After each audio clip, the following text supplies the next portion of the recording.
a todos. Vamos a empezar ya, sin más dilación, el acto sobre la influencia autoritaria de Rusia, China e Irán en las democracias de Iberoamérica, que está coorganizado por el Instituto de Ciencia Política Hernán Echevarría Olózaga, la Fundación Confianza y Libertad y el Centro de Estudios, Formación y Análisis Social del CEU, CEFAS, conocido habitualmente como CEU, CEFAS, y obviamente cuenta con el apoyo de nuestra universidad, Abat Oliba CEU, a través de su cátedra de Estudios Mundiales, Antoni de Montserrat. Para empezar, voy a otorgar la palabra al profesor Aquilino Cayuela para que nos presente a los invitados que tenemos hoy con nosotros. Cuando quieras, Aquilino. Muy bien, pues buenos días a todos. Os quiero presentar en primer lugar, a mi derecha está don Francisco Santos, que él ha sido vicepresidente de Colombia en el gobierno de Uribe. Sí.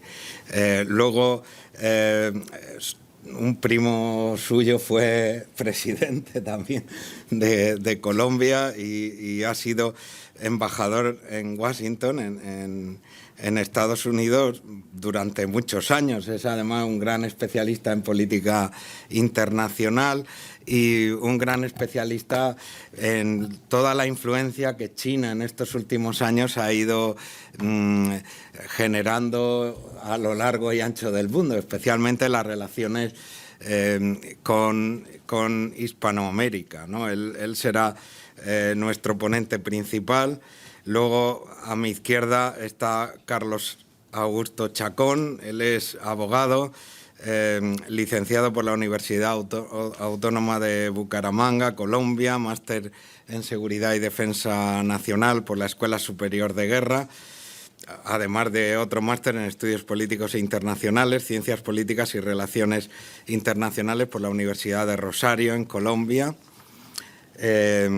Luego está también, que nos acompaña hoy, Eduardo Puig de la Bellacasa, que es el secretario general de una de las instituciones que nos ha facilitado este acto y a la cual me une no solo la amistad, sino que soy el delegado, ¿no?, de CEU CEFAS aquí en Barcelona. Eduardo es licenciado en Política, Economía y Derecho por la Universidad de Buckingham en el Reino Unido, máster en Política y Gobiernos de Europa Occidental en la London School of Economics and Political Science y bueno, y nuestro rector adjunto, nuestro querido Juan Corona, que como conocéis, porque le conocéis, somos de la casa, doctor en Ciencias Económicas y Empresariales, catedrático en Economía Aplicada, fue el primer rector y promotor de esta universidad y actualmente es el rector adjunto.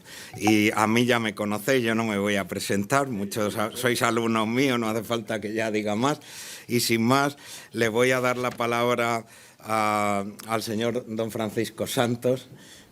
Tiene usted la palabra para hablarnos de... Bueno, muchas gracias y qué bueno poderlos tener acá, entre otras porque lo que vamos a hablar hoy va a afectar la vida de todos ustedes, quieran o no quieran. Ustedes no vivieron la Guerra Fría, no les tocó vivir la guerra entre comunismo y capitalismo, entre este y oeste. Les tocó vivir, digamos, un periodo relativamente tranquilo, los pasados 40 años, después de la caída del muro de Berlín, donde era un mundo unipolar, un mundo de reglas, un mundo de gran intercambio comercial, un mundo de crecimiento económico. Ese mundo se acabó. Y están ustedes, y qué bueno, porque creo que es importante uno en la vida ver transiciones y sentirlas y vivirlas, en un proceso de transición que va a determinar cómo vamos a vivir en el futuro. Hoy hay una nueva Guerra Fría. Yo diría es la Guerra Fría 2.0, que es entre dictaduras y autoritarismo y democracia y libertad. Y esto de lo que vamos a hablar hoy tiene que ver con eso, porque el eje de la dictadura China, Rusia, Irán, Corea del Norte y otros países, y el eje de la democracia Estados Unidos, Canadá, Europa, Japón, y están en un enfrentamiento que ustedes están viviendo aquí en Ucrania. Aquí, a pocos kilómetros, tienen la primera invasión de un país europeo después de la posguerra. Y esa invasión marca el fin de un momento y el principio de esta nueva Guerra Fría, que además nace esta nueva Guerra Fría por dos razones. Una, Putin, que era un hombre de la KGB, que tiene una mentalidad estalinista, pero sobre todo formada en ese tipo de agencia de inteligencia.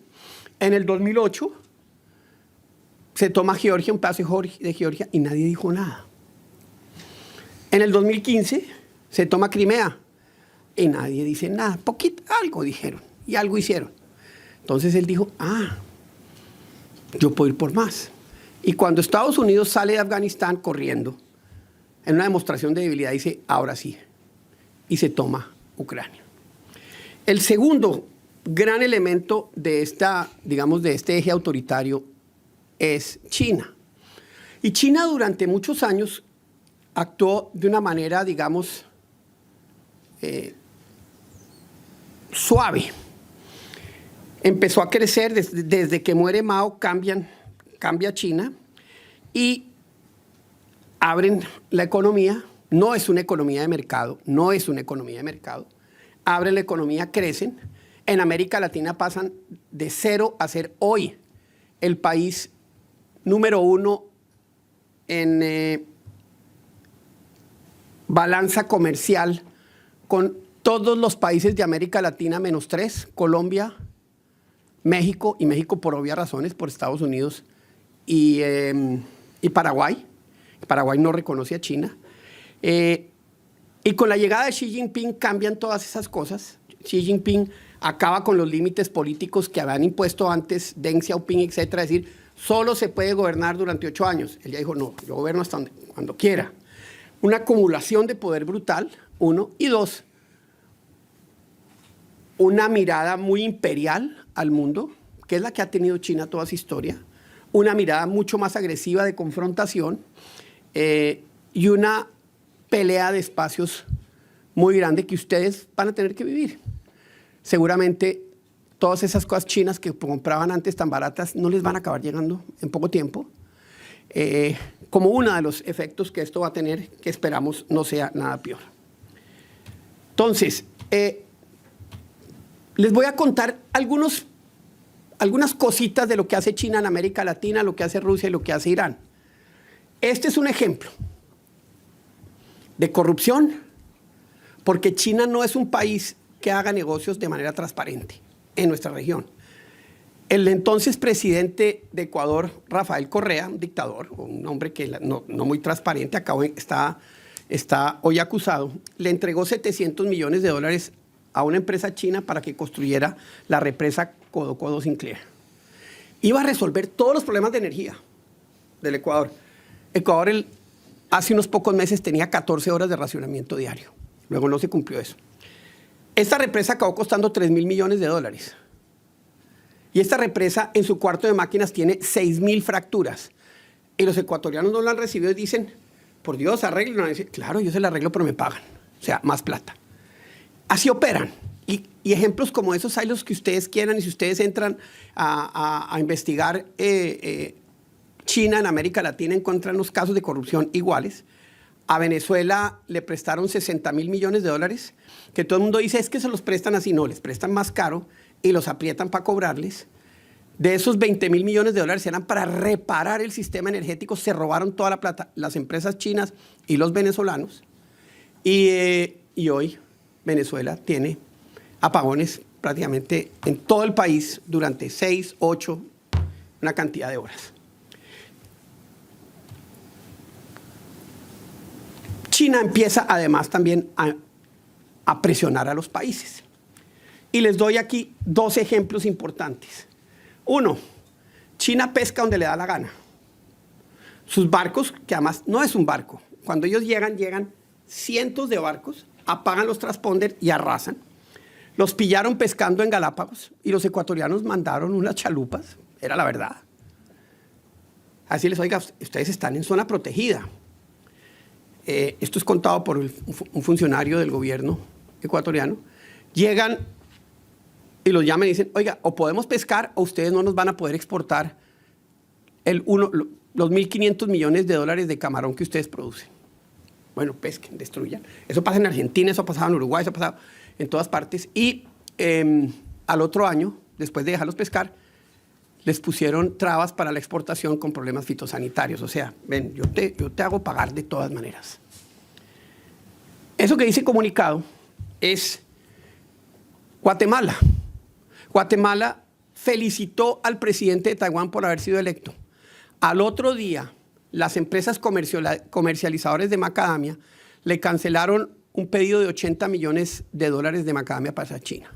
Ah, ¿tú felicitas? Ven, yo te castigo. Y la parte de abajo tiene que ver con el otro lado. La sanción de esas dos congresistas costarricenses por estar promoviendo Huawei, les quitaron la visa de Estados Unidos. Casos como estos hay los que ustedes quieran y sería muy importante que ustedes investigaran para que vean cómo opera China, ni hablar de África, ni hablar de Asia. Pero ya pasaron de operar y dar plata y construir, son dueños de la mitad de la energía eléctrica de las hidroeléctricas de Brasil, son dueñas de la energía en Perú, han ido comprando absolutamente todo, pero ¿a dónde llegan? Tienen sus propias reglas laborales, sus propias reglas ambientales, generalmente destruyen donde entran, ellos están pensando en ellos, y hay del que diga algo. Hace unos pocos días en Colombia, el embajador, que además fue cónsul acá, en Barcelona, dio una conferencia donde habían vicepresidentes, habían cancilleres, y el mensaje fue o con nosotros o contra nosotros. No fue un mensaje diplomático. Y esa es la nueva China. Eso es lo que vamos a estar viendo. Y ustedes lo van a vivir acá. Uno de los puertos más importantes de acá es chino. Ustedes van a empezar a sentir esa presión por todos lados. Rusia opera de una manera distinta. China, por lo menos, tiene plata, invierte, construye, con corrupción y con todo. Generalmente le presta a los países y los presiona de tal manera que los acaba doblegando. El ejemplo más claro frente a la deuda de China y la trampa de la deuda es Milei, que Milei en campaña dijo, China nada. Y China lo cogió y le apretó y le dijo, me debes tanta plata, ¿quieres que te la cobre ya? Hoy es el mejor amigo de China. Así operan. Rusia es un disruptor. Rusia es un país que quiere tener presencia, que quiere tener poder, tiene poder por las armas nucleares, sabe manejar mucho el tema de interferencia electrónica y de interferencia en elecciones. Aquí y hay un libro muy bueno que se me acaba de olvidar el nombre sobre la interferencia y todo lo que hizo Rusia en el tema del nacionalismo catalán y de las elecciones. Se intervinieron como ustedes no se imaginan. Así intervienen en todas partes, intervienen en Colombia, las elecciones en Colombia. En Colombia hubo unas protestas que ellos financiaron y que generaron tremendos problemas. En Rusia, en Chile, otras protestas que ellos financiaron, porque generan disrupción, quieren generar disrupción por una razón, porque saben que su capacidad de presión con Estados Unidos es esa. Y ellos tienen esa obsesión. En Venezuela están hasta aquí. El grupo Wagner le dio seguridad, cuando era el grupo Wagner, a Maduro. Combatieron con el ejército venezolano en contra de la guerrilla colombiana que estaba ahí, que es de las FARC, perdieron gente. Tienen unas centrales de inteligencia electrónica muy importantes. Y les cuento una anécdota. Yo era embajador en Estados Unidos y llega el jefe de operaciones navales de Colombia. Estamos hablando y en un momento me dice, es que no podemos levantar el celular ni los computadores. Le dije, ¿cómo así? ¿Por qué?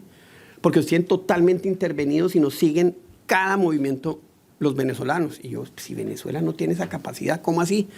Están trabajando la inteligencia rusa y la inteligencia venezolana así al lado, con la última tecnología de ellos en interceptación de todos estos aparatos. Y le dije, ¿y usted cómo averiguó? Si esto es una central de inteligencia, o sea, usted no debería saber. Y me dijo, porque es que en Venezuela usted compra un general por $5.000. Y es verdad, porque ganan 100. Entonces tenían toda la información. En Nicaragua tienen una de las centrales de interceptación electrónica más importantes del mundo. Y operan de esta manera. Este es un caso bien interesante. Guerra de Ucrania. Cuando Ecuador dice, venga, llévese estos helicópteros viejos ucranianos y póngalos al servicio de Ucrania, inmediatamente empieza un ataque cibernético contra las más importantes agencias ecuatorianas. No pudieron hacer eso, se tuvieron que echar para atrás, porque si no, no podían funcionar, porque un ataque, primero, no tienen la capacidad que tiene Rusia de esto, de generar disrupción, pero les tocó echarse para atrás. Y finalmente, todo el tema de intervención. Esos letreros que ven ustedes ahí es que un día Ciudad de México amaneció así. RT, Russia Today. Es un aparato de desinformación fantástico, lo hacen muy bien, porque solo muestran pedacitos, pero te van convenciendo y te van llevando. Russia Today, por ejemplo, aquí tiene un mensaje sobre migrantes y el mensaje en Alemania es otro, porque lo adaptan, porque es un instrumento de manipulación y de penetración en estas sociedades. Por cierto, esta campaña de Russia Today en México, que apareció en todos los, ¿cómo se llama eso? Los billboards. Paneles. En los paneles del metro, de los buses, de la ciudad, nunca la pagaron. Claudia Sheinbaum fue la que negoció esto, hoy presidenta de Venezuela, de México, pero lo cierto es que Rusia interviene muchísimo a través de todo el tema de redes sociales. DRT, arriba, Russia Today contrató a Rafael Correa, les pagaba $14,000 mensuales a Rafael Correa, el expresidente ecuatoriano, y por debajo de cuerda tiene una cosa que se llama el Social Design Agency, donde hacen bellezas. En intervención suben candidatos, bajan candidatos, y aquí tuvieron un ejemplo, tienen el problema de Rumania, que es manipulación rusa, y tienen el problema en Eslovenia sacaron en la última semana un video en contra del candidato con inteligencia artificial, en contra del candidato más pro-occidente. No pudieron desvirtuarlo y una carrera que él iba ganando, la acabó perdiendo. O sea, eso es simplemente el ejemplo de lo que ellos pueden hacer y de lo que ellos hacen. Esto lo hacen en toda América Latina, además de toda la inteligencia que hacen de financiar organizaciones, etcétera, etcétera, con poquísima plata, pero su esencia es la disrupción. Y el tercero es Irán, que opera de dos maneras. Irán como país y Hezbollah como organización terrorista. Hezbollah estaba metida en la triple frontera manejando toda clase de negocios ilegales, lavado, narcotráfico, todo eso se trasladó ya a Venezuela, opera en Venezuela. Opera Hezbollah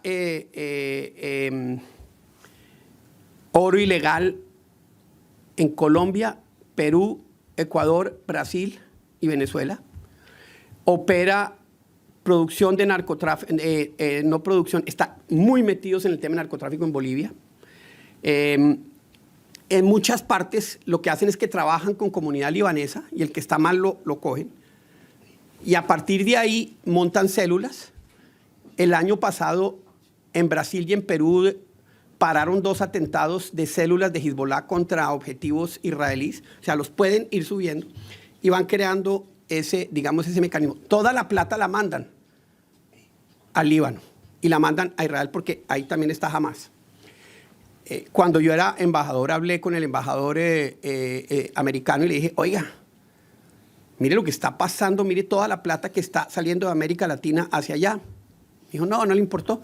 Hace pocos meses, pocas semanas, hablé con una persona del Mossad y dijo, sí, mucho de lo que nos pasó lo financiaron de allá y por lo tanto vamos a empezar a operar en América Latina. Irán, gran relación con Bolivia, manejaron las elecciones en Bolivia, son expertos en manejar elecciones que obviamente ganan sus amigos, y simplemente tiene una gran relación con todas las dictaduras. Hace poco el presidente estuvo en Nicaragua, estuvo en Cuba, un barco de guerra iraní atracó en Cuba, atracó en Brasil, algo que de todas maneras es una señal de amenaza. Y en el caso de Venezuela le entregaron dos capacidades militares muy importantes a Venezuela. Una, son drones, montaron una empresa de drones, una fábrica de drones, y los últimos atentados en Colombia de la guerrilla son con drones. Esos vienen de Venezuela, esa tecnología viene de allá. Y lo segundo es que le entregaron a la Armada venezolana, que es un desastre, o sea, los barcos no funcionan, etcétera, pero una capacidad que es muy barata y muy destructiva, que es la que tienen los Houthis en el Golfo de Adén, que son lanchas rápidas con misiles. Lograron parar todo el comercio por el Golfo de Adén. Esto tiene un objetivo, porque es que Guyana, que está al lado de ellos, tiene mucho petróleo, entonces no me extrañaría que los próximos 5 años, o diría menos, haya un incidente de esa naturaleza. Y estos países utilizan América Latina como un mecanismo de financiación o de presión. América Latina hoy es el epicentro de la batalla entre estos dos ejes. Y por eso estamos aquí, porque queremos que ustedes entiendan, que ustedes conozcan, que ojalá se interesen y se vuelvan académicos, investigadores en esto, porque esto es muy importante. Y dejo a los siguientes expositores para que ya profundicen en el tema de China, en el tema de Irán y en el tema de Rusia. Muchas gracias.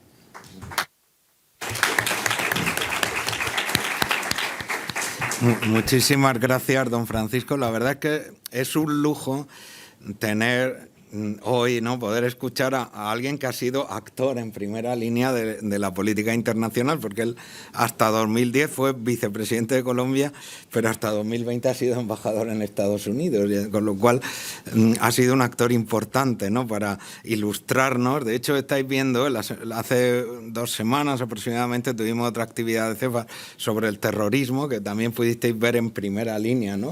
O sea, lo importante es que podáis ver actores en primera línea que os lleven a investigar y a pensar, porque ahora mismo, el sistema bajo el que vivimos quiere que tengáis la memoria de un pez, ¿no?, que se os olviden las cosas, y de hecho lo consiguen, ¿no?, porque de hecho muchos os sorprendisteis, los que estabais escuchando lo de víctimas del terrorismo, sorprendisteis del borrado que habían hecho sobre esa situación, pero es importante porque él, fijaros que fue un actor internacional importante en un periodo que ha sido lo previo, lo preparativo, la preparación de todo lo que estamos viviendo ahora. Por eso es valiosísimo lo que nos ha dicho don Francisco Santos, ¿no? Le doy ahora la palabra a Carlos Augusto Chacón para hablarnos sobre la influencia de China en Iberoamérica. Bueno, muy buenas tardes a todos. ¿Cómo están?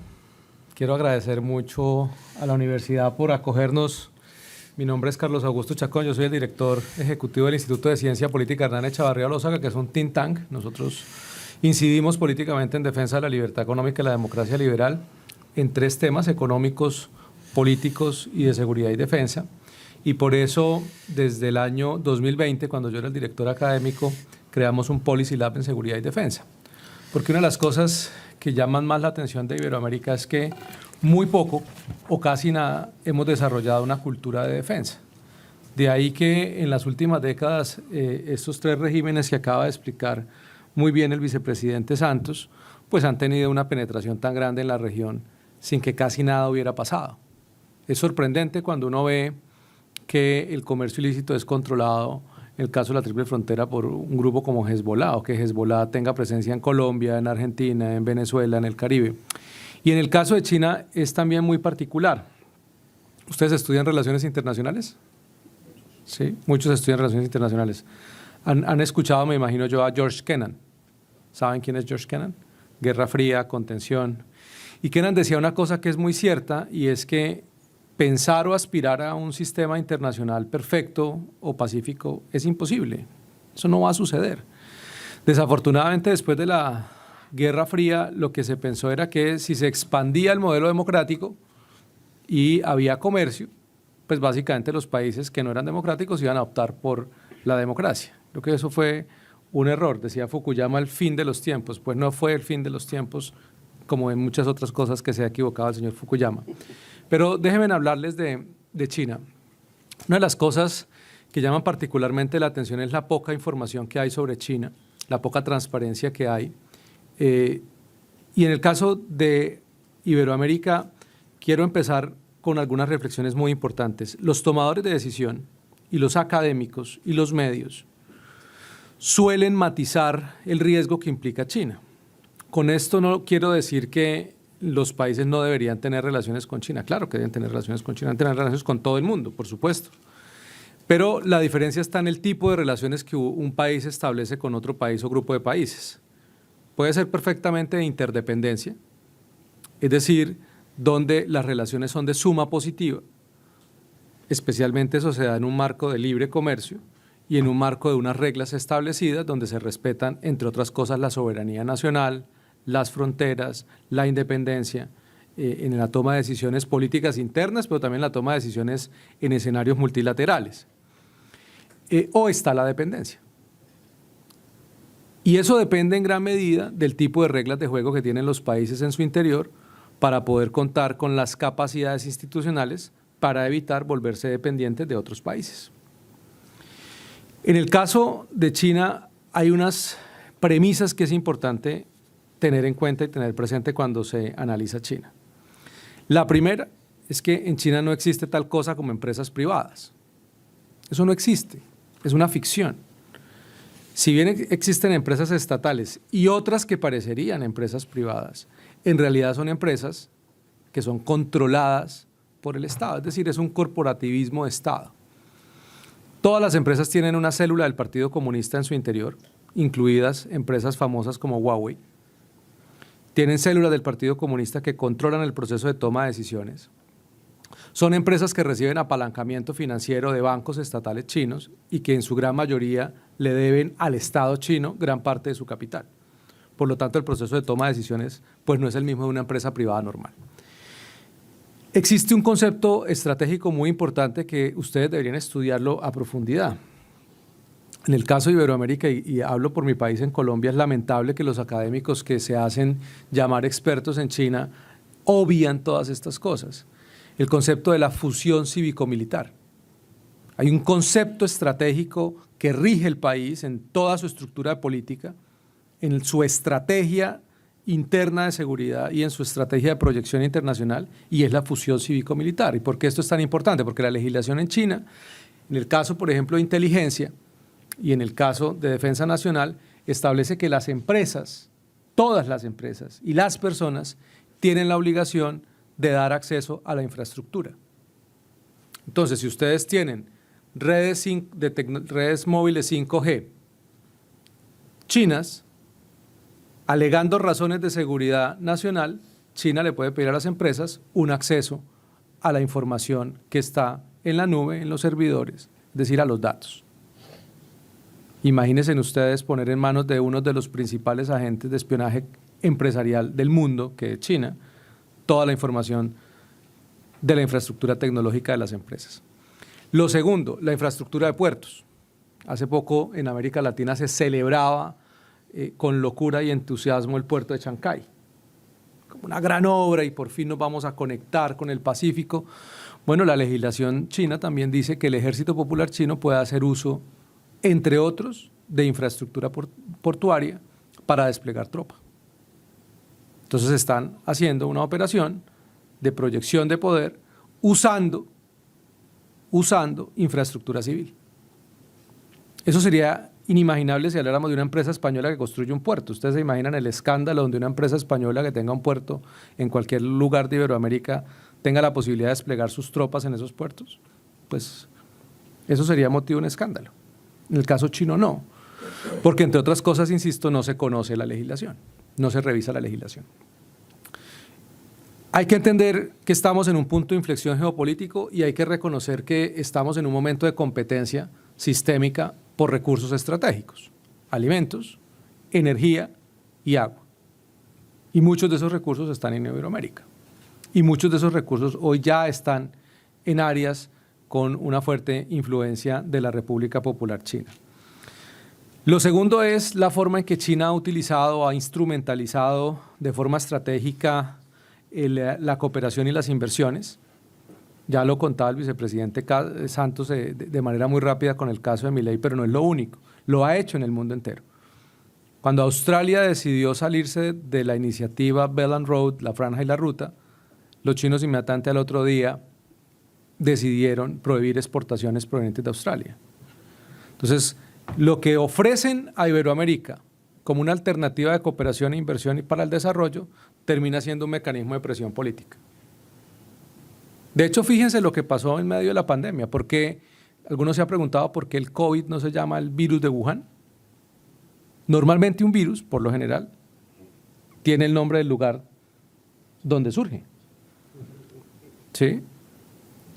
Pero no se llama el virus de Wuhan, se llama el COVID-19. Porque fue a tal el nivel de presión diplomática en los organismos multilaterales, especialmente en la OMS, que no se permitió nunca que el virus se relacionara con China. Eso tiene unas implicaciones muy importantes. El hecho de que la advertencia que trató de hacer Taiwán respecto a que esto era una pandemia, no era simplemente una epidemia, y no se quisiera escuchar por el nivel de presión que ejercía China en organismos multilaterales, es una realidad. Entonces, es un elemento importante ese uso estratégico de las iniciativas globales de China. Y hay un elemento muy importante que es un poco, si alguno estudia economía, Bastiat tiene una frase bien importante y es lo que se ve y lo que no se ve. Lo que no se ve de China, en términos de otros elementos importantes en esta conversación, y es el crimen organizado transnacional. Países como Colombia, que tienen un problema de narcotráfico, hoy en día tienen un problema porque el lavado de activos se lleva a cabo a través del contrabando. En la década de los 80 y los 90, el dinero del narcotráfico, creo que todos están muy pequeños, pero los profesores un poco más grandes se acordarán, llegaban avionetas cargadas de dólares a Colombia y esos dólares se enterraban en la selva. De hecho, hay una película muy famosa de unos soldados que se encuentran, en Colombia se llaman caletas, es decir, unas pimpinas llenas de dólares y fue de la vida real y de eso se hizo una película, porque así llegaba el dinero del narcotráfico al país. Hoy el dinero del narcotráfico se paga en contenedores de contrabando de cigarrillos y de licor y de otros bienes provenientes de China. Solamente entre 2018 y 2022 fueron 2.119 millones de dólares en contrabando. Contrabando que a su vez entra al país, genera lavado de activos y el fortalecimiento de estructuras criminales. ¿Hay algún control de la salida en puerto en China? No. ¿Hay mecanismos de cooperación con China para hacer el control en salida? No. ¿Hay cómo hacer trazabilidad de la mercancía? No. Y por supuesto ahora con la crisis del fentanilo, pues es un hecho la participación que tiene China en la producción, no solamente de los insumos químicos, sino el fentanilo y otras drogas sintéticas, que hay entre 40.000 y 100.000 farmacéuticas chinas que están produciendo estos productos. Entonces, indudablemente lo que no se ve también es la forma en que China está jugando un papel muy importante en materia de crimen organizado transnacional. Rápidamente hay varios enfoques, porque entonces ustedes van a decir, pero bueno, nos está diciendo entonces que no hagamos nada con China. Insisto, no. China puede ser un socio comercial.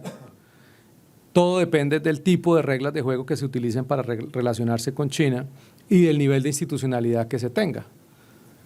Fíjense que hace apenas una semana, Bélgica acaba de hacer una operación muy importante entre Bélgica y Portugal a propósito de unos sobornos pagados por la empresa Huawei en el Parlamento Europeo. Van más o menos 20 capturados por haber recibido viajes, regalos lujosos y sobornos de una empresa como Huawei, de las empresas lobistas encargadas de generar presión y gestión de intereses indebidos en el proceso de toma de decisiones respecto a las redes 5G, que de los 27 países solamente 10 están tomando decisiones estratégicas respecto a los riesgos que implica tener redes 5G. Entonces, una posición que suele ser, digamos, bastante realista, si lo hablamos desde la perspectiva de las relaciones internacionales, es tal vez la que ha tomado Alemania. Alemania ha dicho, bueno, podemos ser un socio, somos competidores, pero además somos rivales sistémicos. Eso puede funcionar muy bien en el caso europeo, en el caso de Alemania, porque está reconociendo la naturaleza múltiple que pueden tener las relaciones con China. Pero piensen que es necesario entender que una cosa es Europa y otra cosa es Iberoamérica. Son reglas de juego totalmente distintas, unas vulnerabilidades muy grandes, estados, muchos de ellos muy frágiles, con altos niveles de corrupción que fácilmente pueden ser capturados. ¿Y por qué les toco el tema de Huawei? Les voy a tocar dos temas muy rápidos. Uno es el tema de Huawei, o el tema de las redes 5G, todo lo que ha venido pasando en América Latina. Y el segundo es lo que tiene que ver con los capitales corrosivos y la trampa de deuda, que hacen parte de la estrategia de influencia china en la región. Pero déjenme antes hacerles una advertencia. Cuando uno toca estos temas en Iberoamérica, ya con el vicepresidente Santos hemos ido al menos a 4 países y hemos hecho varios de estos seminarios, lo que uno se encuentra es que hay unas teorías de negación plausible de todo lo que uno dice. Entonces dice, no, bueno, pero no es tan grave. Mire que es que los europeos y los estadounidenses han dejado de invertir, entonces los únicos que invierten en la región son los chinos, entonces, pues, ¿qué más hacemos? La pregunta es que lo barato hoy puede tener un costo muy alto, ¿cierto? Y desde el punto de vista académico, incluso para que se den cuenta el nivel de penetración, no sé si a ustedes les pasa en esta universidad, espero que no, pero en Colombia, en Colombia y en varias universidades de América Latina está pasando, y es que incluso ya se han adoptado las narrativas que utiliza China en los estudios de relaciones internacionales. Conceptos como el sur global. Y entonces ustedes ya encuentran papers y encuentran libros que se refieren al sur global, que es un concepto que teóricamente es frágil. No aguanta realmente una prueba de análisis argumental de qué hay detrás de ese concepto. Y entonces todos están repitiendo en América Latina que, bueno, sí, somos parte de un sur global donde China juega un papel muy importante porque es el que está llamado casi que a liderarnos, porque, bueno, es un concepto construido con una serie de falencias, entre esas el victimismo de lo que ellos denominan sur global, desconociendo que hay una serie de asimetrías de todo eso que ellos tratan de englobar. Eso se traduce en la conversación y en la discusión cuando uno trata de advertir los riesgos en materia de política pública. Y especialmente en dos. El primero, en el tema de la tecnología 5G, las redes 5G, que hacen parte de una estrategia que se llama el Belt and Road Initiative digital. Es decir, el mismo Belt and Road, pero en temas digitales. ¿Qué hay detrás de eso? Uno, querer cambiar la gobernanza de Internet, que es lo que Huawei ha venido impulsando en distintos foros internacionales. Usted no se imagina la calidad de los foros que organiza Huawei en el mundo en temas de telecomunicaciones. O sea, con todos los gastos pagos, con mucho lujo, con mucho experto, pero en realidad lo que están promoviendo es que las reglas que hoy gobiernan el Internet cambien para que haya un sistema de gobernanza mucho más parecido al modelo chino. Es decir, mucho más basado en el control estatal de Internet. La información en manos de ellos. Y eso está llevando a que China empiece a ofrecer una serie de beneficios para que los países decidan contratar operadores de tecnología china. Ahí hay un problema con el hecho de que las tecnologías 5G que hacen parte de la estrategia BRI son tecnologías de doble uso, civil y militar. Y la inversión que ellos están haciendo tiene que ver incluso con las capacidades de vigilancia.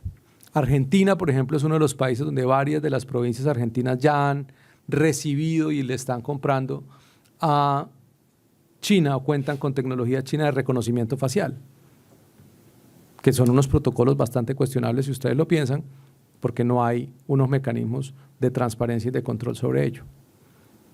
Y eso está pasando en otras partes del mundo. Todos los mecanismos de documentos de identificación, de control de gestión de información, como el EQ911 en Ecuador, que ya el vicepresidente contaba algunos casos como Ecuador, el tema en Chile, el tema de pasaportes en Chile, el tema de documentos de identificación en Venezuela, en fin, mecanismos que implican un control.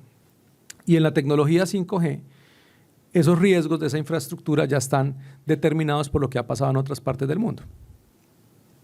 Y es la vulnerabilidad, los mecanismos utilizados para corromper a los gobiernos para que acepten otorgarles las licitaciones a los proveedores de tecnología móvil 5G chino, y esto ustedes lo ven en Uganda, en varios países africanos, en varios países latinoamericanos e incluso en países europeos. Es decir, no es teoría la conspiración, está documentado. Y la fragilidad de esto es que el problema ni siquiera es en sí misma la infraestructura hoy, sino es lo que va a representar esa infraestructura en el futuro. Piensen en esos países que hoy están tomando la decisión, países europeos que están tomando la decisión de no tener tecnología 5G con proveedores chinos, ¿qué va a pasar cuando quieran invertir en Iberoamérica y toda la tecnología sea 5G china? Van a tener que desarrollar su propia infraestructura. Entonces imagínense los costos de usted llevar una compañía a un país como Colombia, que en la subasta los principales operadores tienen tecnología Huawei o ZTE. Pues no va a haber confiabilidad, y si no hay confiabilidad, eso incrementa el costo de la inversión. Van a preferirse ir a un país donde la infraestructura genera confiabilidad. Y en el tema de la deuda, que es el otro elemento fundamental, lo que ha utilizado China es un mecanismo de coerción, de ofrecer deuda muy barata, con un problema estructural, y son los contratos y las cláusulas opacas que no permiten ningún mecanismo de transparencia o control por parte de los parlamentos. Estos acuerdos son entre gobiernos, con unas cláusulas muy estrictas que no permiten ningún tipo de escrutinio ni por parte de los parlamentos, ni de la justicia, y con unas cláusulas que siempre van a beneficiar a China, que hacen que pueda cobrar la deuda en cualquier momento. El hecho de que estén excluidos del Club de París. Entonces, claro, como los demás acreedores no pueden competir con China porque China tiene un privilegio, luego de ustedes tener deuda con China, la posible deuda que un país llegue a necesitar con otro país va a ser mucho más costosa, porque saben que China tiene una preferencia al momento de pagar. Entonces, fíjense cómo hay toda una estructura que establece un marco para las relaciones de China con los países que es muy asimétrica, que es cero transparente, que es muy opaca, que no es beneficiosa para los países de la región. Y lo grave de todo esto es que la mayoría de información que se produce sobre estos temas ni siquiera está en castellano. No son universidades latinoamericanas las que están construyendo hoy esta información, las que están analizando estos temas. Son especialmente países del sureste asiático o países europeos, por no mencionar los Estados Unidos, porque claro, si uno se queda en la narrativa también de Estados Unidos, pues uno terminaría enfrascado en decir, bueno, esto es parte de una competencia geopolítica entre dos potencias, pero no. Hay países como República Checa, que fue, no, me imagino ustedes lo saben, fue uno de los primeros países en advertir los riesgos de la tecnología 5G. Fue el primero en alertar a la Unión Europea que había que hacer algo, y de allí que se construyera una caja de herramientas para tratar de informar a los países qué debían hacer.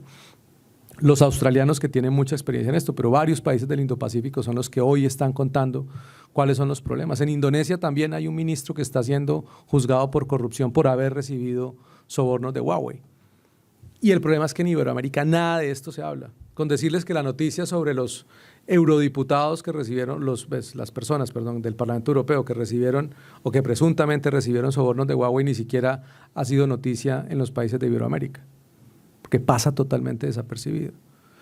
Entonces, la reflexión en todo esto es que más allá de las anécdotas de lo que pueda vivir un país específico, es por qué es tan necesario que la academia le dedique mucho más tiempo a esto, y es porque estamos en una competencia, y en una competencia muy desigual, y en una competencia por un modelo y un orden. Muchos decimos el orden internacional basado en reglas, otros dirán, bueno, pero ¿eso qué es? ¿Cierto? Entonces, lo cierto es que indudablemente los países de Iberoamérica necesitan unos mínimos de reglas para poder ser actores en el sistema internacional. Pero si ese mínimo de reglas no se aplica o no está lo suficientemente fundamentado en el proceso de relacionamiento con actores como China, Rusia e Irán, pero específicamente con China, la asimetría va a hacer que los países de la región tiendan a perder su soberanía. Y termino con esto también. Cuando hablaba del tema de soberanía, el hecho de que China presione a los países para que tomen posiciones, por ejemplo, respecto a Taiwán, demuestra la capacidad que tiene China de influir. El hecho de que los embajadores actúen como lobos solitarios en los respectivos países en los que están asignados. El potencial que tiene China de capturar élites académicas, políticas y de medios de comunicación. Hay un documento de Juan Pablo Cardenal, un español, un periodista español, que cuenta cuánto han viajado los partidos políticos a China. En el caso colombiano, el partido que más ha viajado es el Partido Conservador, que uno esperaría fueran los partidos de centro-izquierda, y es un partido que en teoría, bueno, hoy en día no, pero antes se suponía era un partido de la centro-derecha, y es el partido que más viaja a China y que más recibe, ofertas de viajes de sus congresistas a China. Es preocupante, hay captura de élites en la academia, lo que les decía. Nosotros tenemos docentes en universidades muy prestigiosas en Colombia que dicen que el modelo de democracia china es mejor que el modelo de democracia colombiana. y que el modelo de democracia en Occidente ya envejeció, ya caducó y que por lo tanto es mejor tratar de adoptar un modelo de democracia a la China. Fíjense que esto no es teoría de la conspiración, es una realidad. Y en el tema de la soberanía del proceso de toma de decisiones en organismos multilaterales, no es por dejarlos asustados, ni más faltaba, es solo para que sean conscientes de la necesidad de investigar sobre esto, de escribir sobre esto, de vincular los hallazgos de la academia con el proceso de toma de decisiones políticas, porque indudablemente nuestros políticos no están teniendo esta información.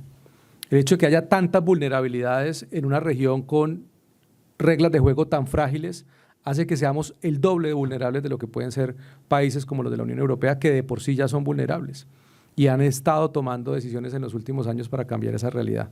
Así que espero realmente animarlos a que esta situación los motive a investigar mucho más y ayudarnos a construir con otros actores de Iberoamérica una propuesta que nos permita a todos construir capacidades de resiliencia y de contención a lo que es una China cada vez más ambiciosa y que genera un riesgo para la estabilidad democrática y para la seguridad de nuestros países. Muchas gracias. Bueno, para concluir esta primera parte, ¿no?, centrada en China, ¿no?, y la influencia de China en América, le doy la palabra a Eduardo Puig de la Bellacasa, que es el secretario general de CEU-CEFAS del Instituto de Estudios Americanos.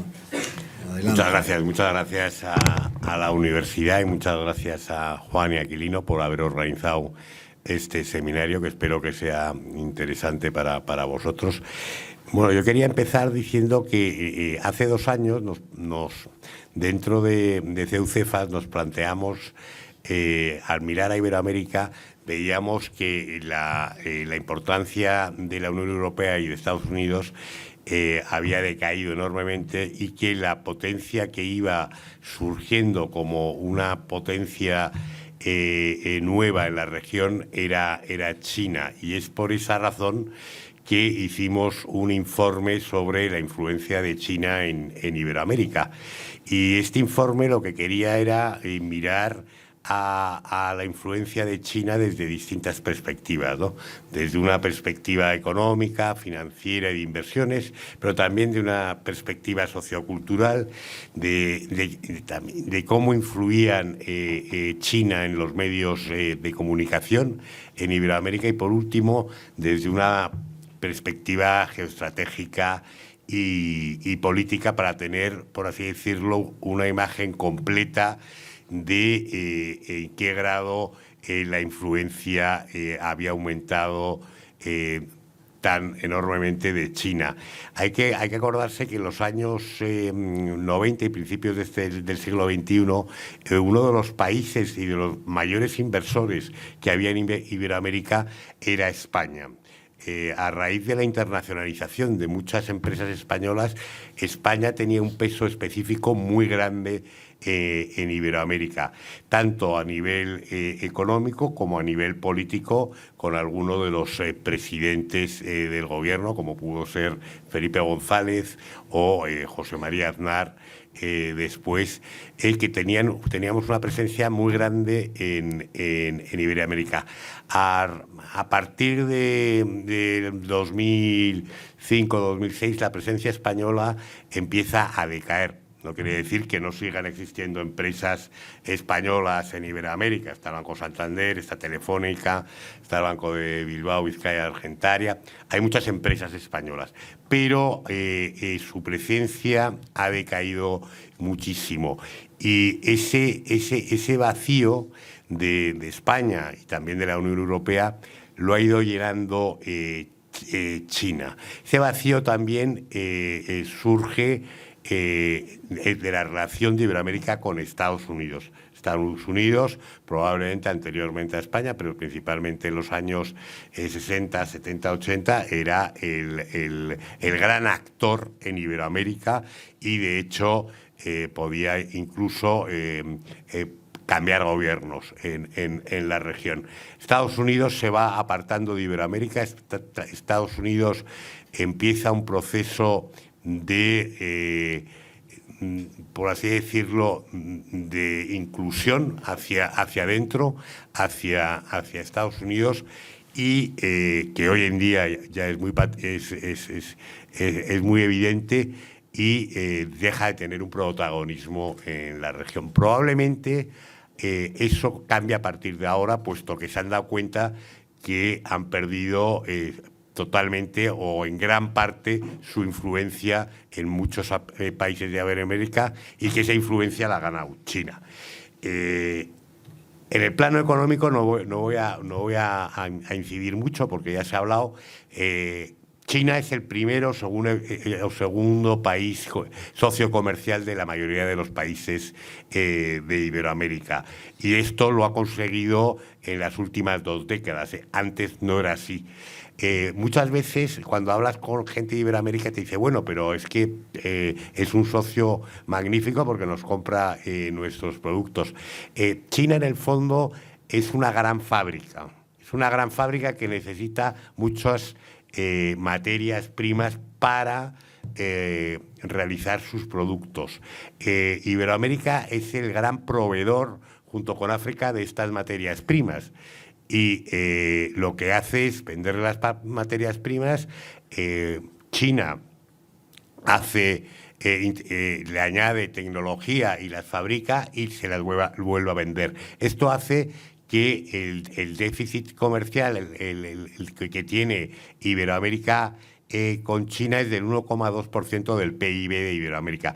¿Qué quiere decir? Que China, aunque muchos países de Iberoamérica piensan lo contrario, China vende más a Iberoamérica de lo que compra de Iberoamérica. Por lo tanto, no es tan buen socio comercial como la gente cree, ¿no? Y esto es para que la gente tampoco no se equivoque, ¿no? Luego hemos hablado de la deuda y es uno de los primeros acreedores soberanos de algunos países, como puede ser Ecuador, Argentina o Venezuela. Es verdad que para algunos países es una tentación aceptar estos créditos y no recurrir, como era tradicional, al Banco Mundial o al Fondo Monetario Internacional. ¿Por qué? Pues porque el Banco Mundial y el Fondo Monetario Internacional, para darte créditos, te van a poner una serie de condiciones laborales, de derechos humanos, medioambientales, y es mucho más sugerente, si no quieres respetar nada de esto, acudir a China, que no te va a pedir ningún tipo de condicionantes a la hora de darte los créditos. Y generalmente, aunque mucha gente cree lo contrario, en unas condiciones que son peores que las del Banco Mundial y las del Fondo Monetario Internacional. Aparte que el Banco Mundial y el Fondo Monetario Internacional, para todos los que sois iberoamericanos o los que hemos vivido esas épocas, están muy abiertos a renegociar los préstamos. De hecho, casi todos los países, Argentina es un ejemplo clarísimo, ha renegociado 1000 veces sus préstamos. Con China es más difícil, porque o le das lo que quieres o te los cobra.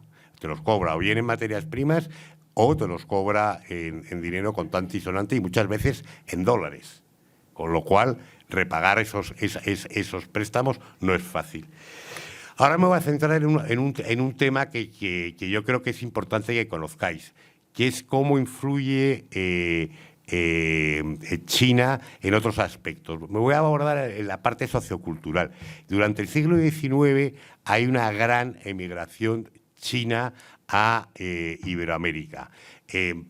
Generalmente van muchos chinos. China en esa época era un país muy pobre y muchos de estos chinos van a trabajar en la agricultura, en los ferrocarriles, en la minería en Iberoamérica. En algunos países, como puede ser Perú, esta emigración fue muy, muy grande y actualmente los descendientes de esos emigrantes chinos representan el 8% de la población de Perú, que no es poco que sean de origen chino. Pero bueno, en Venezuela había 400.000, solo en el estado de Sao Paulo, que es el estado más rico de Brasil, hay 250.000. En Panamá también hay una gran colonia de descendientes de chinos porque ayudaron a construir el canal de Panamá.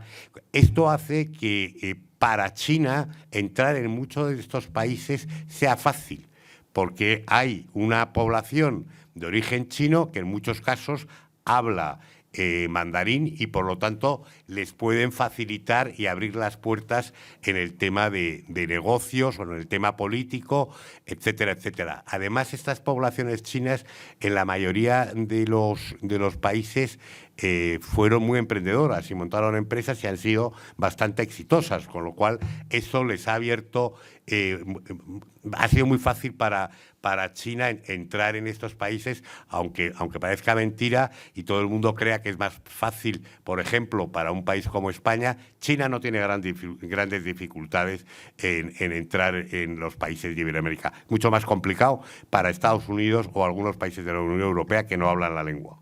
Para China es más fácil.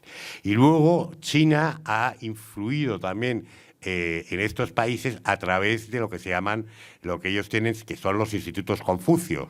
Los institutos Confucio son, muchos de vosotros conoceréis, el Goethe Institute que tienen los alemanes o el British Council que tienen los ingleses, pero China ha desarrollado estos institutos en un muy corto espacio de tiempo y yo diría en casi todos los países de Iberoamérica y del Caribe. Actualmente tiene 42 institutos Confucio. Los institutos Confucio, generalmente, el objetivo es enseñar la lengua, el chino, que en una época se puso muy de moda, y enseñar la cultura china. Pero es una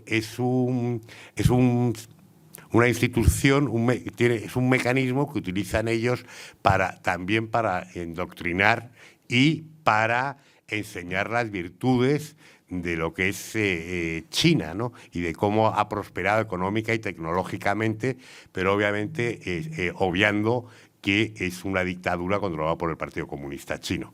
Y estos institutos pues han tenido mucho desarrollo en Iberoamérica. Esto es importante porque hablamos siempre de la influencia económica y financiera, pero también hay una influencia social y cultural. También quería señalar el tema de los medios de comunicación. China enseguida fue consciente de que el relato que estaban vendiendo de su país era un relato occidental y un relato sesgado. Entonces quiso dar su propia versión y, sobre todo, trasladar el éxito que había supuesto el modelo chino. Es verdad que China, en pocas décadas, ha pasado a ser uno de los países más desarrollados del mundo y sobre todo tecnológicamente, ¿no? Eso es indudable. Lo que hay que tener en cuenta es a qué precio. ¿A qué precio han conseguido? ¿A qué precio? Y me estoy refiriendo a temas medioambientales, a temas laborales, a temas de libertad de expresión, a temas de derechos humanos. Eso, generalmente, cuando nos venden el modelo chino, nadie nos lo explica, ¿no? Pero es así, ¿no? Ellos lo que hicieron fue, en el año 2020, un estudio de todos los medios de comunicación o de los medios de comunicación más importantes que había en Iberoamérica y uno a uno fueron intentando influir o en el medio en sí o en periodistas que trabajasen para ese medio para que contasen su versión del relato, como se dice hoy en día. Y han sido muy exitosos. O sea, si lees algunos periódicos, yo estuve viviendo en Brasil, si lees uno de los periódicos más importantes, es la Folha de Sao Paulo, rara vez vas a encontrar alguna crítica al gobierno chino. Y eso, obviamente, ha sido un trabajo de ellos. Pero en Globo, que es el gran grupo de medios brasileño, te pasa lo mismo. E incluso en La Nación. En La Nación, por cierto, a mí me publicaron un artículo y estuve viendo a ver qué artículos había sobre China y, salvo el mío, todos eran pro-China, ¿no? Con lo cual es curioso cómo ellos se saben mover. Ellos también tienen periódicos que publican en español, pues se han dado cuenta que es muy importante llegar al público hispanohablante, y también tienen una cadena de televisión en español las 24 horas, con lo cual ellos son muy conscientes de que si quieren influir política, social, culturalmente y económicamente en estos países, pues tienen que tener presencia en medios. Por último, quería hacer solamente daros dos pinceladas. El presidente de China, Xi Jinping, ha visitado entre 2013 y 2024 más veces Iberoamérica que los presidentes Obama, Trump y Biden juntos. Ahí ya veis la importancia que China le está dando en estos momentos a Iberoamérica. El año pasado estuve 2 veces en Iberoamérica en 2 cumbres multilaterales, en Perú y en Brasil. O sea, para China, Iberoamérica es crítica, porque es la manera de entrar en el patio trasero, como dicen los americanos, de Estados Unidos, y de quitarle una región que controlaban ellos. Con lo cual, en su estrategia, China es clave. Bueno, China ha firmado acuerdos de asociación con la mayoría de países de Iberoamérica, y luego, últimamente, yo he estado leyendo muchos periódicos chinos en inglés, que generalmente se publican en Hong Kong, como el South China Morning Post, y a un politólogo que se llama Zheng Yongyang, que es un politólogo chino muy cualificado, que el gobierno chino le permite dar su opinión y hacer consideraciones sobre la política exterior china. Y para este politólogo, al final, Estados Unidos quiere imponerse hegemónicamente, mientras él dice que el modelo chino es un modelo de estrategia de la paciencia, de esperar, de no meterse en los asuntos locales, de intentar influir a través de política, económica y socialmente. Sin embargo, hemos visto que esto no es así. O sea, China, a la hora de influir, es muy agresiva en todos estos países. Es paciente relativamente. Hablamos mucho de que China siempre piensa en el largo plazo, pero últimamente cada vez es más beligerante en su influencia en el corto plazo. Por último, China y los chinos y muchos de los politólogos chinos piensan que ahora es el momento de hacerse con los países occidentales, porque consideran que somos potencias del pasado en declive, y así nos miran, con lo cual nos miran como una fruta madura que está en estos momentos presta a ser comida por ellos. Pero es verdad que nos ven como una cultura y una sociedad en declive frente a ellos, que es una sociedad en auge. Muchas gracias.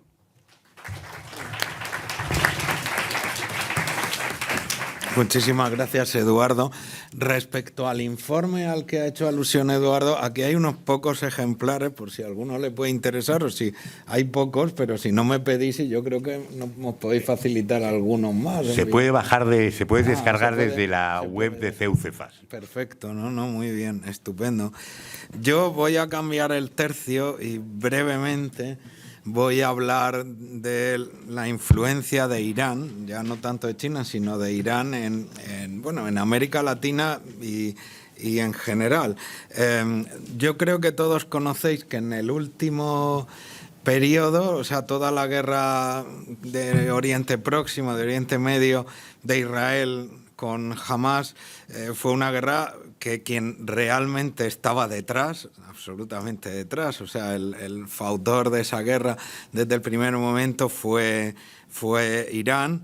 Irán, o sea, si podemos hablar De hecho, voy a hablar yo de Irán y finalmente Juan hablará de Rusia, porque después de los atentados del 11 de septiembre, famosos de principios de este siglo, la administración Bush habló de un eje del mal, ¿no? Y hoy día podemos ver, entonces fue muy criticado esto, porque, bueno, que eje del mal, pero hoy día yo creo que sí que podemos ver un eje del mal. Es verdad que suena muy maniqueo, pero ciertamente que China, Rusia, Irán, podemos añadir a Corea, aunque es verdad que Corea no tiene la influencia que sin embargo sí que tienen estos tres países, ¿no? Habéis visto la enorme influencia de China, la importante influencia de Rusia, los cambios, los movimientos que ha habido. O sea, ya no es el mismo mundo que vivíamos hace muy pocos años, estamos en otra situación, sobre todo desde la invasión de Ucrania, y Irán se ha hecho muy poderoso en parte gracias a la invasión rusa de Ucrania, porque ha sido un país que se ha enriquecido enormemente gracias a este acontecimiento, porque le ha facilitado drones, le ha facilitado munición a Rusia y le ha facilitado cierta tecnología que es lo que está, digamos, masacrando a nuestros queridos hermanos ucranianos, porque son europeos como nosotros y están padeciendo esa situación de manera terrible, ¿no? Y ese crecimiento a Irán yo creo que le hizo venirse arriba, ¿no? De hecho, y ese venirse arriba le llevó a generar otro gran conflicto, otro importante conflicto en el Oriente Próximo, ¿no? Porque tanto Hamas como la Yihad Islámica Palestina, como el Katib Hezbollah en Irak, como las brigadas de Al-Astar en Bahrein, como por supuesto su principal milicia Hezbollah, son brazos armados de Irán, que los tiene, como los hutíes en el Yemen, que ahora mismo sabéis que Estados Unidos los está combatiendo, ¿no? Y llevan tiempo generando un conflicto también en el Mar Rojo, y es evidente la influencia de Irán en la región, en toda esta región del Oriente Medio. Ciertamente que Irán ha sufrido una fuerte derrota, porque esta guerra, el Estado de Israel ha sido muy contundente, la ha llevado hasta el final. A Hezbollah, que era su principal milicia, la ha golpeado muy duramente. Incluso hubo dos conatos de ataque directo, o sea, hubo dos ataques directos realmente entre Irán e Israel, y ahí ha quedado la cosa. Otro de los temas muy inquietantes de Irán siempre ha sido su programa nuclear. El programa nuclear de Irán siempre ha tenido en gran tensión a todos los países, a Estados Unidos, pero en general a todo el mundo occidental, y principalmente a Israel, porque Irán ya había dicho que en el momento que él tenga un arma nuclear la iba a utilizar contra Israel, y sabemos que es capaz de hacerlo decididamente, ¿no? Incluso Israel decididamente también sabe que en el momento que Irán tenga una guerra nuclear, el ataque que va a sufrir Irán va a ser directo, con lo cual eso sí que sería un cambio un cambio de nivel extraordinario, ¿no? Pero Irán no se ha conformado con esta imponente influencia en toda la región, con todas estas milicias armadas en todos los territorios, sino que ha sido también un elemento disruptor en la política europea, por ejemplo, porque Irán ha financiado directamente a buena parte de la extrema izquierda o la ultraizquierda, eso que a muchos no les gusta que digamos que hay ultraizquierda, pero la hay. Todos sabemos que Podemos no hubiera llegado nunca a ser nada si no llegase por la financiación directa de Irán, por poner un ejemplo, ¿no? Pero en América Latina, sorprendentemente, claro, si enseguida pensamos, a mí me dijeron, habla un poco de la influencia de Irán en América Latina. Yo creo que don Francisco tiene más conocimiento de causa, ¿no? Y sobre todo porque yo creo que ahora el gobierno de Petro en Colombia sí que está sufriendo muchas influencias, entre otras ese antisemitismo que Irán ha promocionado, ¿no? En toda la izquierda europea y sobre todo en todos los movimientos de izquierda en Hispanoamérica, o sea, ese nuevo antisemitismo ante esta guerra. todo está motivado por Irán, que es verdad que Irán, o sea, yo no concibo como todos esos partidos y toda esa especie de progresismo o neoprogresismo actual ha recuperado fuertemente ese antisemitismo, porque realmente no puede haber cosa más contradictoria, ¿no? Pero lo que me ha sorprendido, simplemente analizando, ¿qué países tiene Irán una fuerte influencia? Evidentemente Cuba, Nicaragua y Venezuela, los 3 países que tienen regímenes comunistas o socialistas reales, y además ese socialismo reciclado que es todavía peor que el original, ¿no? Etcétera. Pero también me ha sorprendido mucho que en Bolivia, ¿no? Quizás luego tú puedas, o si hay tiempo de réplica o si hay preguntas, pero sorprendentemente en Bolivia. ¿Qué intereses tiene Irán en Bolivia? Pues fundamentalmente el litio, porque lo necesita para las baterías y para algunos de los elementos de todos esos drones que hace, para que los rusos los lancen contra las tropas, los defensores de Ucrania, de su propio territorio. Y el litio es un elemento que en Bolivia es importante, pero en Bolivia han entrado en todos los niveles, también en el nivel cultural, en el nivel político. Y luego Irán ha movido mucho el tráfico de drogas, es decir, tanto en América, es decir, todos estos países, tanto Nicaragua, Bolivia principalmente, pues es ahora mismo uno de los centros de operaciones importantes del narcotráfico, y Venezuela lo es, donde sin duda también Irán tiene muchos intereses por la riqueza natural de todos estos países. Ciertamente que América Latina tiene un potencial de riqueza extraordinario, y como habéis visto en las exposiciones anteriores, tanto la influencia de China como la influencia de los otros países, de Rusia y de Irán, han conseguido justamente que en América Latina pues se retraiga de la anterior influencia española, que muy bien se ha dicho, y sobre todo porque sobre todo la administración Biden ha estado en eso muy despistada. Yo nunca he entendido por qué ese desinterés de la administración Biden de dejar en manos de los chinos y de las otras potencias, digamos, de todos sus amigos, ¿no? de todas sus estas potencias autocráticas, que ciertamente han formado un eje, ¿no? Han formado un eje contra Occidente, ¿no? Han dejado un poco en manos de esos países el crecimiento de ciertas políticas y de ciertos movimientos. Y con esto creo que es suficiente para ilustrar el tema, y como ni quiero quitarle tiempo a Juan, porque me interesa, Juan, que le doy la palabra ahora a él, porque él aparte es un gran especialista en política internacional, y luego me gustaría sí que hubiera un poquito de margen para si podéis hacer alguna pregunta, etcétera. Con esto yo creo que ya he dado la pincelada suficiente sobre el tema de Irán. Muchas gracias.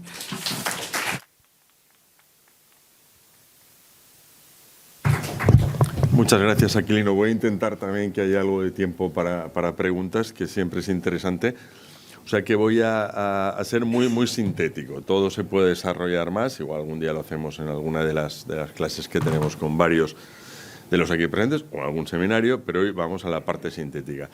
No estaba previsto que lo dijera, pero el tema del eje del mal que ha salido. De alguna manera esto puede parecer que es así. Yo creo que el eje del mal sí que existe, claramente.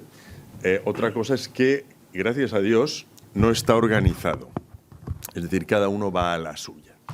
China va a la suya, Irán va a la suya, Rusia va a la suya. Si estuvieran organizados, tendríamos que preocuparnos mucho más de lo que ya nos tenemos que preocupar. ¿Que nos tenemos que preocupar? Pues efectivamente sí, nos tenemos que preocupar.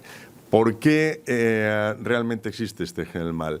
No tanto porque tengan, digamos, coherencia ideológica. Vamos a ver, un islamista, un chino y un ruso, en principio no tienen muchos puntos de contacto, pero sí que tienen una cosa, tienen un enemigo común.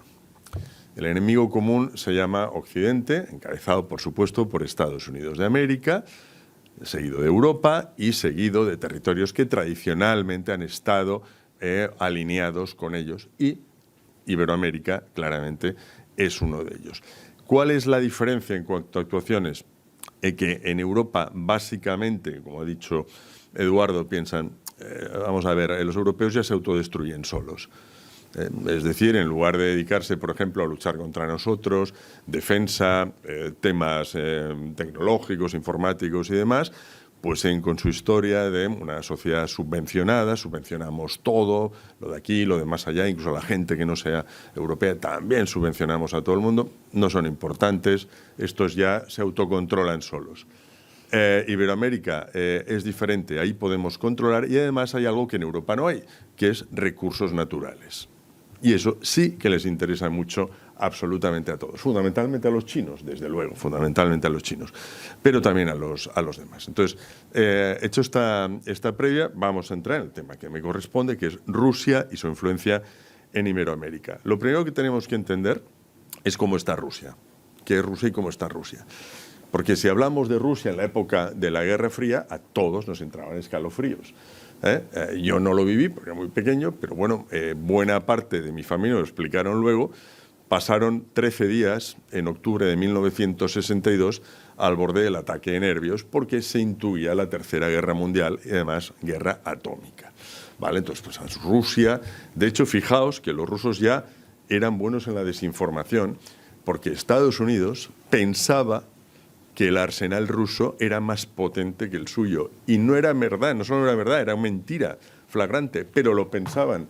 Si tú piensas que tu enemigo está más fuertemente armado que tú, tomas precauciones, ¿no? O sea, en ese sentido, la desinformación, que como veremos es la clave de la actuación rusa en Iberoamérica, China, Irán han intervenido de otras maneras, los rusos solo pueden intervenir en una. ¿Y por qué? Pues básicamente por su situación. Rusia es un país, como sabéis, gigantesco, evidentemente, tiene gas, tiene petróleo, todavía tiene un ejército grande en cantidad que no en calidad, también gracias a Dios, y los ucranianos afortunadamente están vivos todavía porque el ejército soviético no es realmente muy bueno, si no ya veríamos lo que hubiera pasado, pero tienen una economía ligeramente superior a la española. Estos son datos de PIB. No, es que Rusia. No. Rusia realmente tiene una economía muy, muy deprimida. ¿Por qué? Porque tiene un modelo que está basado esencialmente en el petróleo y gas que tienen. Y es verdad también vender armas fundamentalmente a algunos países iberoamericanos. Tiene una tendencia clarísima, no clarísima, son los reyes del oligopolio, básicamente. Su sector industrial no se moderniza desde 1989, han pasado 36 años. El nivel de corrupción es inimaginable y, por supuesto, los rusos que tienen dinero prefieren invertirlo en sitios más seguros, es decir, fuera de Rusia. Si sumáis todo esto, estamos en una economía realmente de lo que en su día hubiéramos llamado país, no diría subdesarrollado, pero sí en vías de desarrollo. No es claramente una economía desarrollada. Para influir en el mundo, el tener mucho dinero, una capacidad económica importante, es necesario. Por eso China realmente es el agente más importante, porque tienen lo que hace falta. Con dinero puedes sobornar, puedes invertir, puedes comprar, puedes hacer lo que quieras. Los rusos no lo tienen y tienen que hacer otras cosas. Entonces, vamos a ver de forma muy sintética cuál es la influencia en distintos elementos. Ante todo, diferenciemos Iberoamérica en dos packs con respecto a Rusia, que es fácil de ver, porque ha habido dos resoluciones de Naciones Unidas condenando a Rusia. En primero, en el año 2022, se condenaba la invasión y en el 2023 se solicitaba la retirada de las tropas rusas. Esto llegó a Naciones Unidas, se votó. ¿Qué hicieron los países iberoamericanos? Votaron a favor, excepto algunos que se abstuvieron. Se abstuvo Bolivia, Cuba, El Salvador y Nicaragua. En la primera votación, Venezuela ya votó en contra, obviamente, no puede hacer otra cosa. Al final, como dice el refrán catalán, qui paga mana, el que paga manda, y por lo tanto, tonterías las justas. En la segunda, en el 23, se mantuvo esto, simplemente Nicaragua pasó de la abstención al voto en contra. ¿Vale? Este es el escenario. Por lo tanto, tenemos un grupito de países que no es que estén alineados, es que básicamente son dependientes. Y otro grupo de países en los que les gustaría influir para acercárselos. Y aquí realmente es donde Rusia es peligrosa? Porque estos otros países son formalmente democracias y por lo tanto se vota. Y los votantes utilizan informaciones para decidir su voto. Y los rusos son realmente maestros precisamente en esto, en desinformar, no en informar, todo lo contrario, en desinformar, se ha hablado aquí, pues conseguir que se vote a los candidatos de sus partidos que en su momento ya no darán pie a las elecciones democráticas. Miremos el caso de Nicaragua, país que después de una revolución se convierte en democrático y ahora en estos momentos pues ya tenemos Corea del Norte .02. Ya el presidente ha decidido nombrar a su esposa vicepresidenta y supongo que su hijo pues será el presidente y su nieto. En fin, ya han decidido que para qué nos vamos a complicar la vida, ya que mandamos nosotros ahora, pues para qué vamos a hacer elecciones. El objetivo era que mandáramos. Ya que mandamos, pues han acabado las elecciones. Mandamos y punto. Entonces, fijémonos. Desde el punto de vista político, ¿qué ha hecho Rusia en Iberoamérica? En primer lugar, ha firmado muchos acuerdos bilaterales y también de foros multilaterales. Es decir, en estos momentos un ruso lo tiene muy fácil para ir a cualquier país iberoamericano sin visado. ¿Vale? Esto parece una tontería, pero no lo es, porque el visado, como sabéis perfectamente, hay que solicitarlo y te permite discriminar si esta persona sí o no, conviene que entre o no. A lo mejor se dedica, pues es un espía o es una persona, un periodista que está preparado para falsear informaciones, etcétera, etcétera. En segundo lugar, realmente se han hermanado las relaciones en gobiernos que básicamente tienen una característica, son todos anti-Estados Unidos. Cuando están encantados de la vida. Llega Rusia a hablar con Cuba, con Venezuela, con Nicaragua, con Bolivia, sobre Estados Unidos y todos coinciden en lo esencial, es el enemigo a batir. Por lo tanto, pues el enemigo de mi enemigo es mi amigo. Es un hecho relativamente conocido. Las relaciones militares. Las relaciones militares funcionan en una doble vía. Por un lado, venta de armas. Tiene armamento. Hay que decir que en general es un armamento no demasiado sofisticado, si lo comparamos con el que manejan en otras zonas del mundo. Y es verdad que hoy por hoy, al menos armamento, básicamente se lo están vendiendo sobre todo a Venezuela y a Nicaragua, ¿no? De hecho, en realidad, curiosamente, aunque en teoría son amigos está pasando lo mismo que con China. Es decir, sacan más partido de la relación Rusia por la venta de sus armas que por lo que les pueda comprar a venezolanos y a nicaragüenses. Los venezolanos le podrían vender petróleo, es lo único que pueden hacer, pero los rusos ya tienen. Entonces, ¿qué les van a vender? Pues prácticamente nada, en definitiva. A nivel de relaciones económicas, podemos diferenciar en dos bloques. Lo que es comercio y lo que es inversión.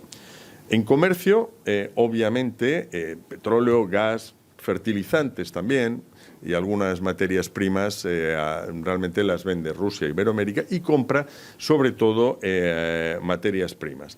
En cuanto a inversión, realmente están invirtiendo solo en dos sectores, los que ellos conocen mejor, básicamente petróleo y gas.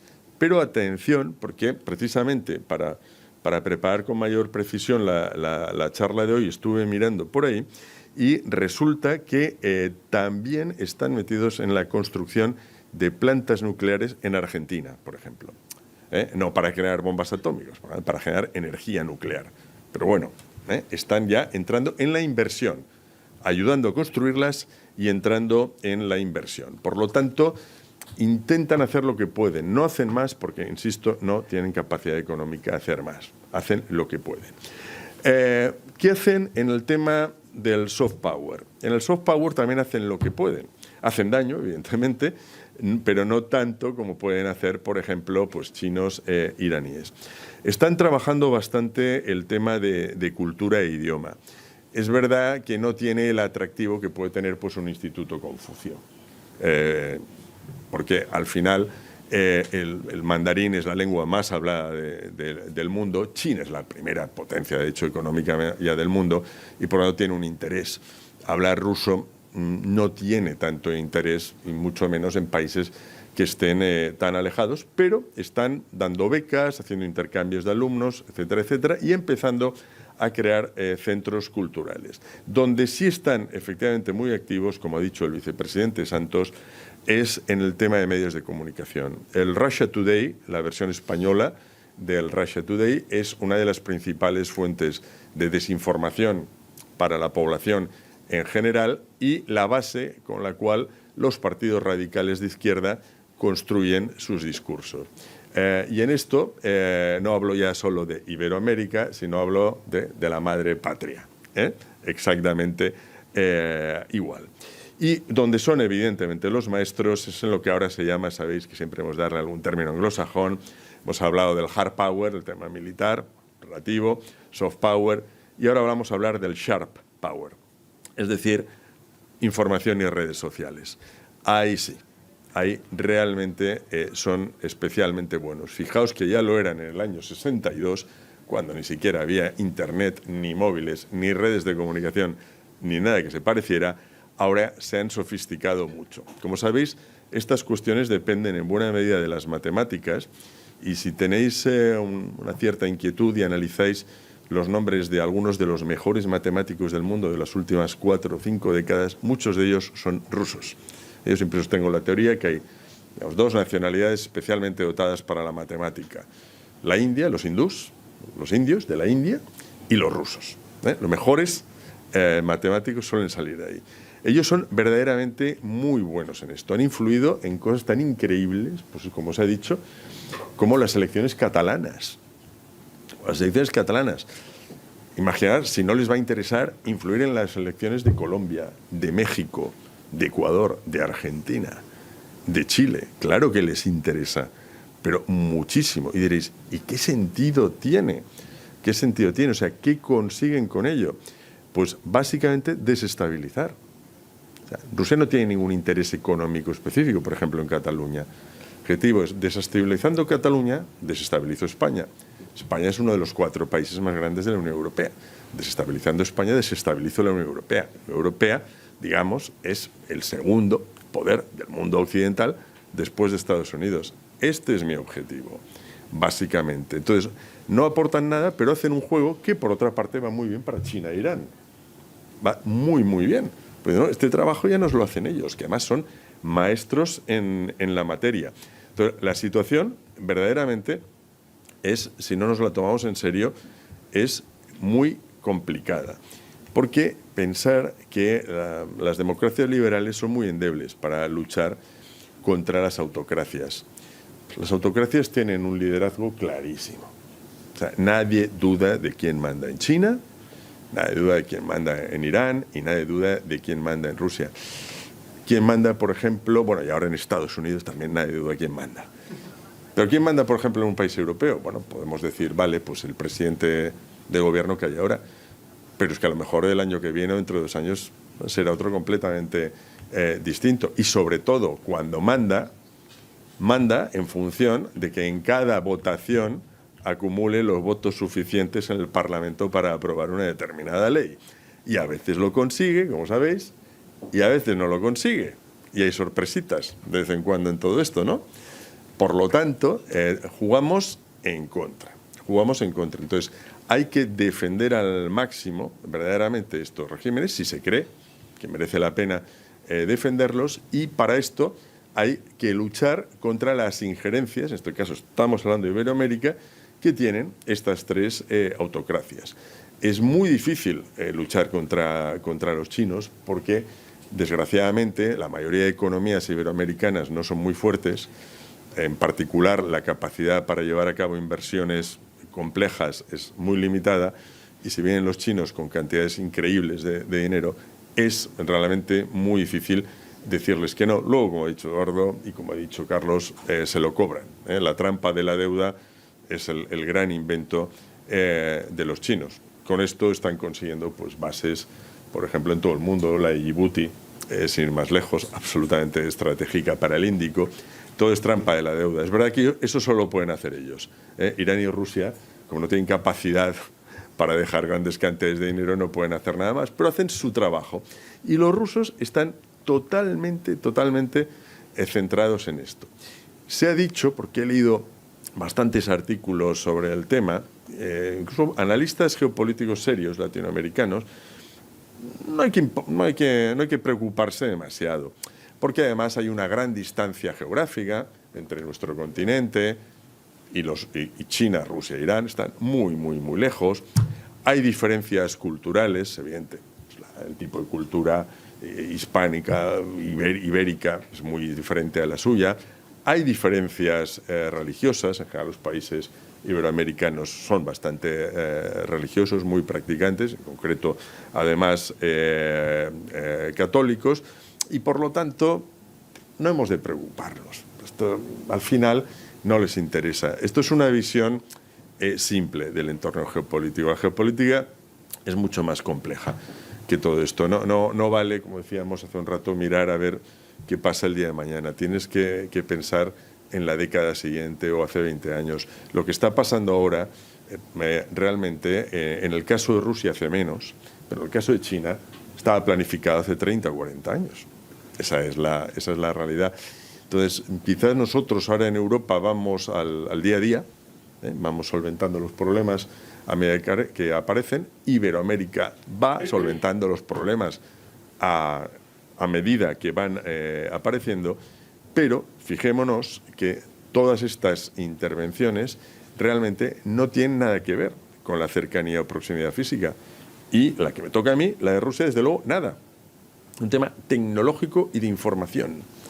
¿Vale? Absolutamente.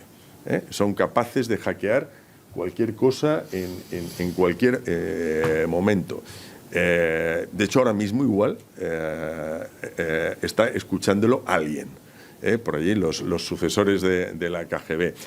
No penséis que es broma. Yo en el año 19 yo había ido muchas veces a Rusia sin problemas, y en el año 19 fui una vez y acaba de dar una conferencia sobre el tema, en este caso la influencia de Rusia en Europa, digamos, no muy positiva para ellos. Y yendo con el visado tuve bastantes problemas para entrar y, lo que es más grave, muchísimos más para salir. ¿Vale?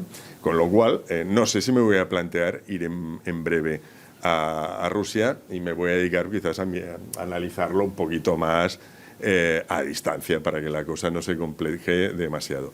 En definitiva, por lo tanto, es una influencia no tan vistosa ni tan visible como la otra, pero ojo, porque, insisto, en sistemas democráticos, con sufragio universal, la información es la clave. Si la gente se acaba creyendo determinadas cuestiones, por ejemplo clásico, pues que Ucrania atacó a Rusia, que hay mucha gente que se lo cree. Si te crees esto, a partir de ahí te puedes creer cualquier cosa, ¿no? Evidentemente. Por lo tanto, el futuro, que básicamente os va a afectar más a los que estáis en la parte esta de la sala que a los que estamos en la mesa, requiere que os toméis todo esto muy en serio. Y en especial, todos los estudiantes que hay aquí, que yo conozco y sé que hay muchos que sois originales de países iberoamericanos, porque, bueno, ya veis que estáis en la diana, y por lo tanto, pues algo habrá que hacer para defenderos. Muchísimas gracias. Aquilino, te encargas tú de conducir el debate. Magnífico, gracias. Bueno, como los miembros de la mesa, cualquier cosa que nos queramos decir vamos a tener tiempo, vamos a comer juntos, me gustaría, dado que además aquí hay muchos estudiantes que conozco bien, que sois inquietos, y el tema que se ha expuesto no puede ser más inquietante e interesante. Muchos venís de América.